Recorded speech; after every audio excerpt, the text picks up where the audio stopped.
प्रितीच्या भावान भयणो, हे दिसांनी आमी पळयत जाल्यार जेजू आपलें कार्य कितें दिल्लें आसा, मिशन कितें दिल्लें आसा देवान ताका, तो तें फुडें व्हरता. आनी आयज आमी दुसरेंच पळयता.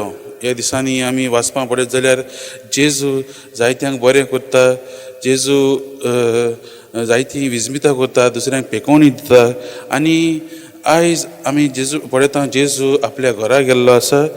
आनी कालचो शिवर्तमान आनी आयचो शिवर्तमान पळयत जाल्यार काल आमी पळयल्लें जायरसाचे दुवेक आनी ती रोगपात जाल्ली बायलेक जेजू बरी करता.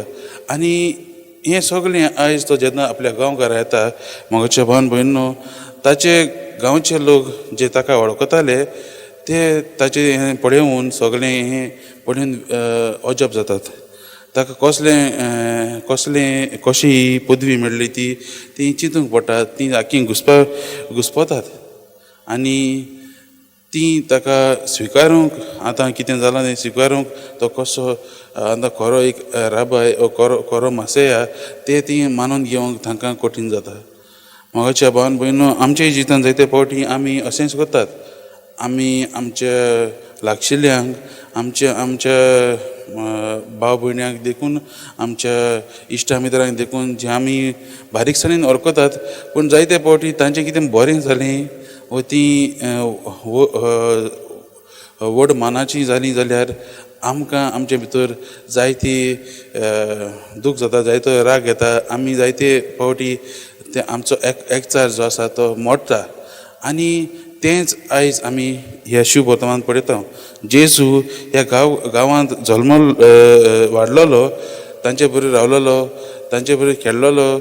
आनी लोक जाणा की हो तवयाचो पूत म्हणून. आनी आयज हो सगळी ही पदवी घेवन देवाचें उतर प्रगटा, ही विस्मितां करता, ती तांच्यांनी मानून घेवंक जायना. आनी तांचो हो भावार्थ, हो विश्वासी भावार्थ पळोवन जेजूय अजाप जाता. मोगाच्या भावन भयणो, काल आमी पळयल्लें जेजूचें आयकूनच 2 मनशां ओडोन आयिल्लीं जेजूसाचीं, जायरस आनी ती बायल. आनी आयज आमी पळयता ह्या जेजूच्या गांवघरांत लोकांनी आयकल्लें आसा, पूण तरी आसतना ताका मानून घेवंक जायना. आनी ताकाच लागून आयज शुभ वर्तमानी म्हणटा की जेजूच्यान थंय कांयच विस्मीत करूंक ताका मन जालें ना. ताणें थोड्यांचेरच हात धरून, थोड्या वायट्याकारांचेर हात धरून तांकां बरें केलें. मोगाच्या भावन भयणो, आमी जायते फावटी आमची काळीज देवाक धांपतात, तेन्ना आमी देवाक आमचे भितर, आमच्या जिवितांत ताची कृपा घेवंक दिनात.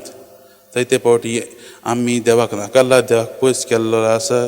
आमी आमच्या जिविताचेर नियाळ करून पळया.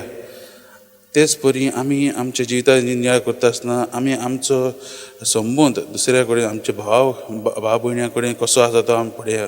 जायते फावटी आमी दुसऱ्यांचें नीट करतात, दुसऱ्यांचेर आमी बायस्ड आसतात, पाशल आसतात. आमी जाता ते भाशेन ह्यो सगल्यो वायट करण्यो सोडून दिवन बरीं मनशां, देवाच्या मार्गान चल्ललीं मनशां जावंक आमी मागुया. आमी जाता ते भाशेन आदाराचीं, बरीं उतरां उलयलेलीं मनशां, एकामेकाक शाबासकी दिवपाचीं मनशां, सुटसुटीत दिवन शाबासकी दिवपाचीं मनशां जावुया. आनी देवाच्याच मार्गान चलोवंक आमी प्रयत्न करुया.